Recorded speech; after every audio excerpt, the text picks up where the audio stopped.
Kry sielerus met pastoor Martha Klein by die Fontein van Vrede, Sondag 2:00. Goeiedag luisteraars. Dit is vir my 'n voorreg om vandag saam met julle te kuier en vir julle die boodskap te bring vandag. Die tema van my boodskap vandag is: God se oë sien vrugbaarheid in wat ons sien as oordeel. Ek wil begin deur vir ons te lees uit Jeremia 24 uit en ek lees sommer vanaf vers 1. Koning Jonaghan van Juda was die seun van Jonakim. Koning Nebukadneser van Babel het hom in ballingskap weggevoer. Hy het saam met die koning ook die leiers van Juda, die ambagsmanne en ander opgeleide persone uit Jerusalem na Babel toe gebring.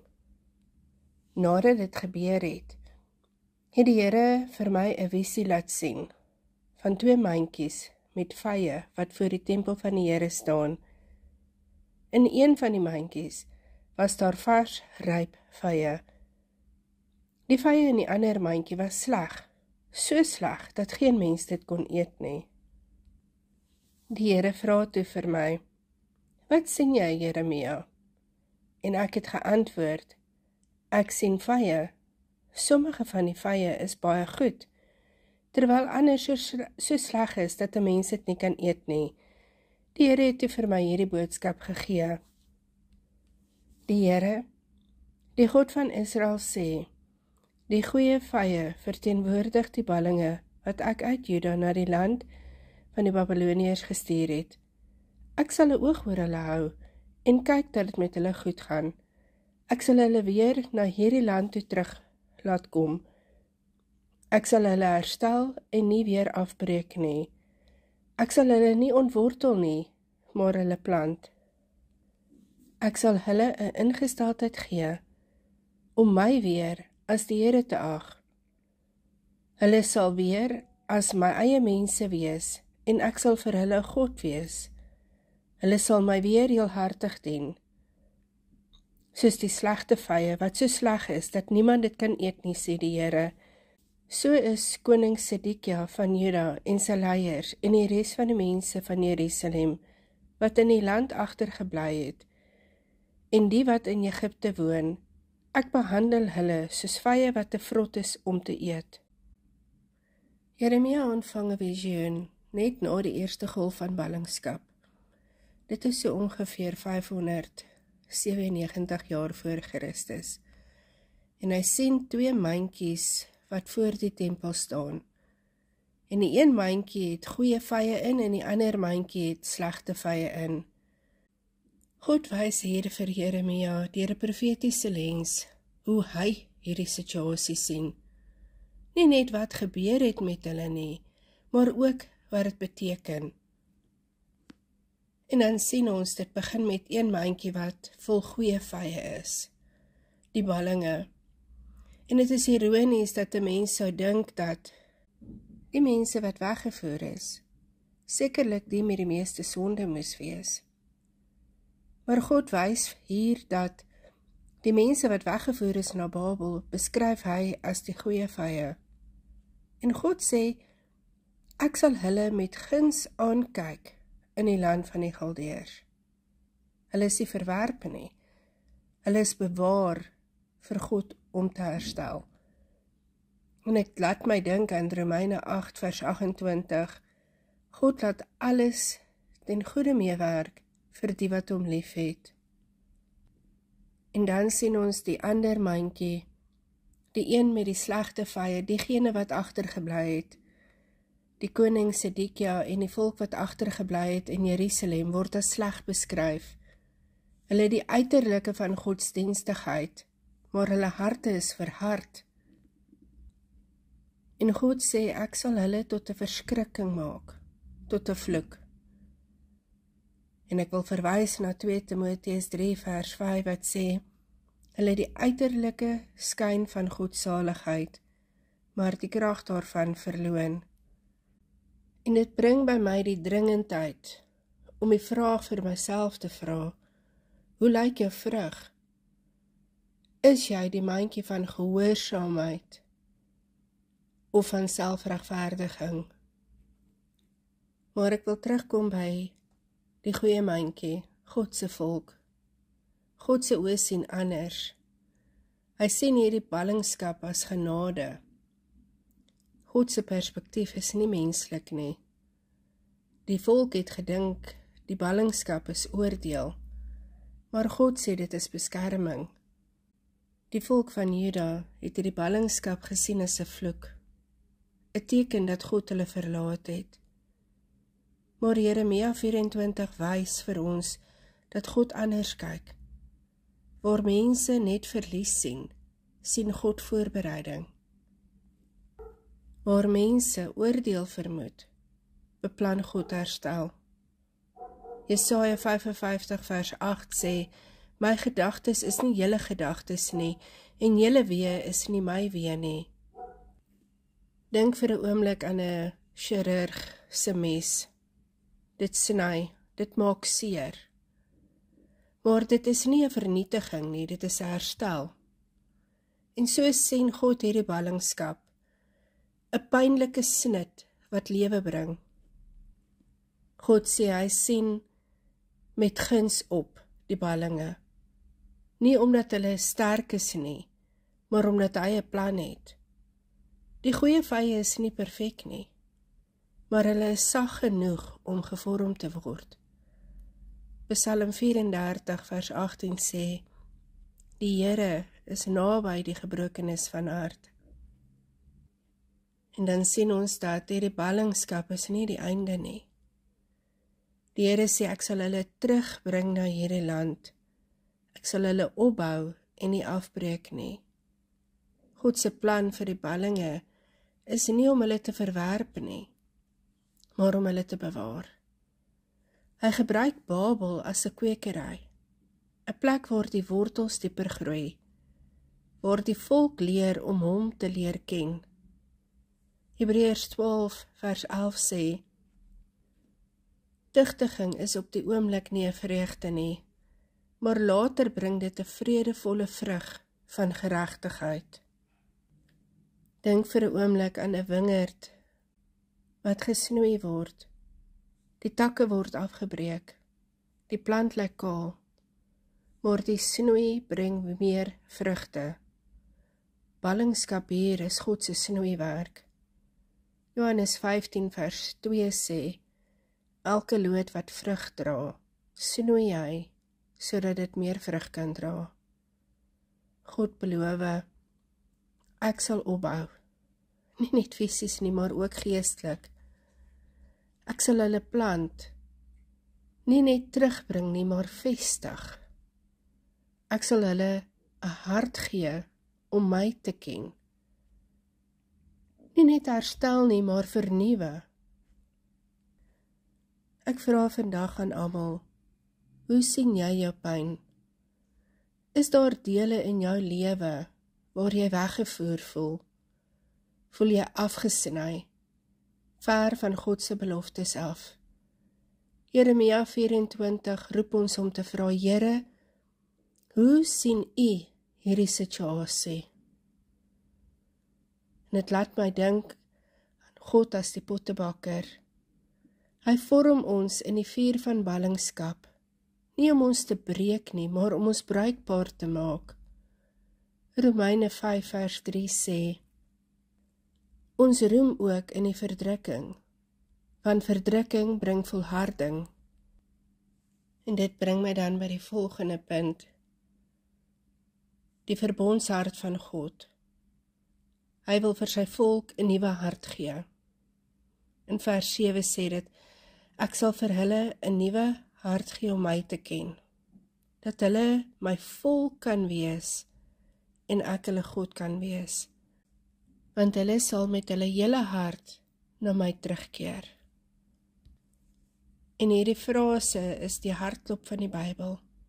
Ons sien dit van Genesis tot Openbaring.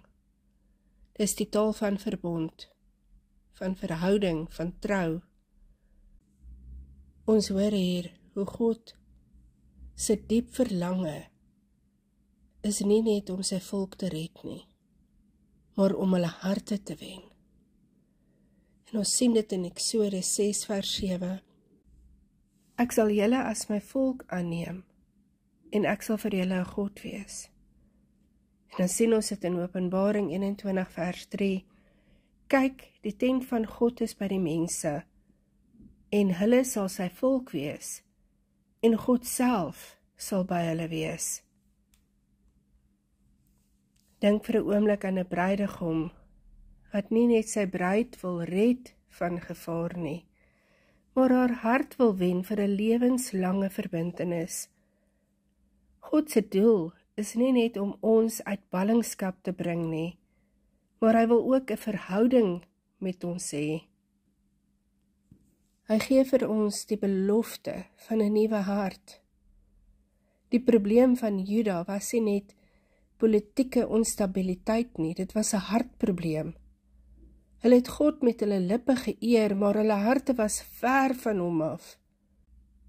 God se oplossing is nie net 'n uiterlike hervorming nie, maar 'n innerlike transformasie.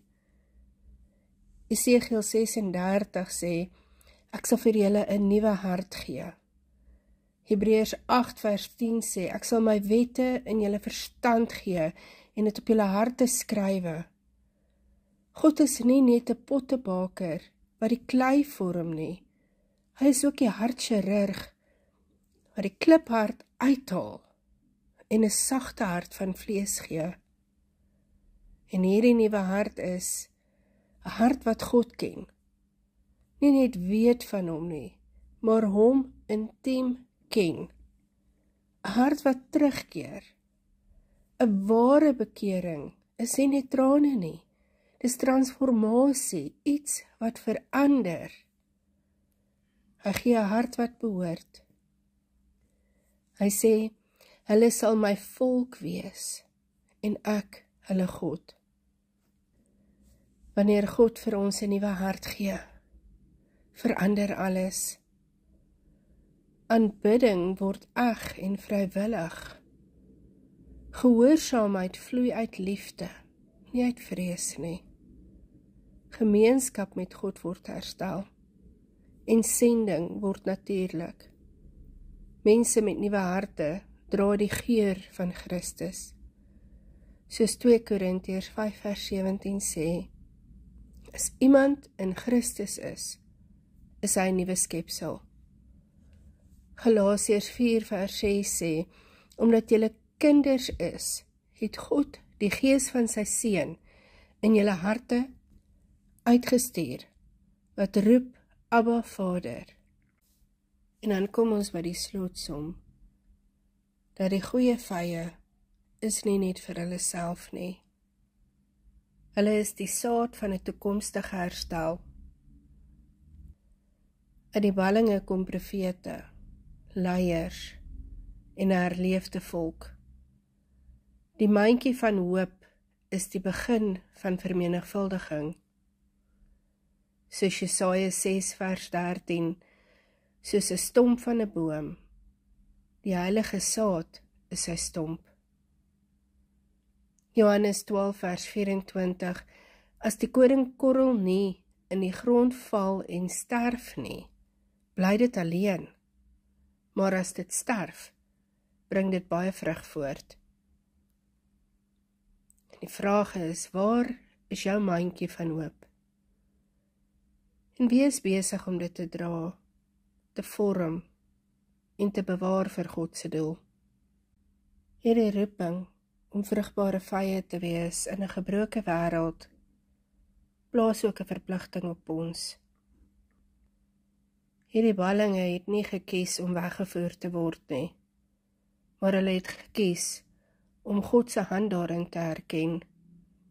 Jeremia 29 vers 7, soek die vrede van die stad waarin ek julle in ballingskap weggevoer het, want in sy vrede sal julle vrede hê. Om ballingskap te aanvaar is om te sê, Here, ek verstaan nie alles nie, maar ek vertrou u vormende hand. Ons genesing begin nie met die herstel van omstandighede nie, maar met vernuwing van die hart. Soos wat Jeremia 24 vers 7 sê, ek het vir julle 'n nuwe hart gegee om my te dien. Die goeie vye word nie net bewaar nie, hulle word verander. Hosea 6 vers 1 tot 2, kom laat ons teruggaan na die Here, hy sal ons genees. Dis soos 'n wond wat eers oopgemaak word, voordat dit kan genees. So werk God in ballingskap. Hy bring die waarheid na vore toe, sodat die hart gesond kan word. Hierdie ballinge was nie net passiewe ontvangers van genade nie. Hulle is die draers van God se herstelplan.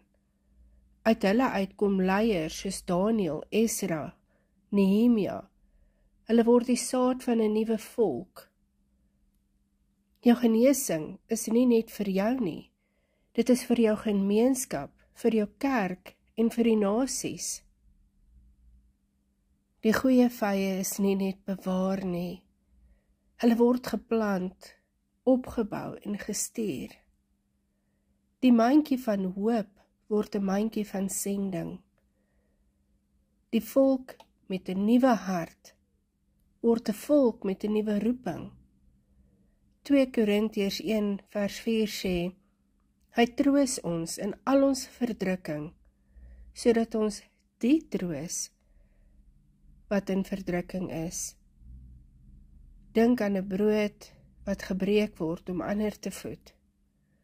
So word ons lewens gebreek en genees, sodat ons ander kan gaan bedien. Om ballingskap te aanvaar, is om jouself op die altaar te plaas. Genesing is die vuur van God se teenwoordigheid. Herstel is die opstanding. En die roeping is om ander te help wat jy gevind het. Romeine 12 vers 1 sê, stel julle liggame as 'n lewende offer. Kom ons bid. Hemelse Vader, U is die God wat sien, selfs in ballingskap, selfs in gebrokenheid. U oë onderskei tussen wat goed is en wat sleg is, en nie volgens menslike standaarde nie, maar volgens U hart. Ek kom vandag na U toe, nie met volmaaktheid nie, maar met oorgawe. Ek aanvaar die seisoen waarin U my geplaas het. Selfs as dit donker is, selfs as dit pynlik is, kies ek om U hand daarin te erken. Ek aanvaar U snoeiing, U vorming, U stilte, U stem. Here, genees my hart. Maak my sag soos goeie vye, ontvanklik vir die Gees, oop vir U waarheid. Verwyder die kliphart en gee my 'n hart wat U ken, wat U liefhet en wat U gehoorsaam. Ek vra nie net vir herstel nie, ek vra vir 'n roeping. Stuur my, Here. Stuur my na die gebrokenes, na die ballinge, na die wat hoop verloor het. Laat my lewe 'n mandjie van hoop wees, 'n plek waar ander U goedheid kan proe. Laat my wonde nie net littekens wees nie, maar getuienisse van genade. Ek is beskikbaar. Ek is gereed. Ek is U kind. In die naam van Jesus Christus. Amen.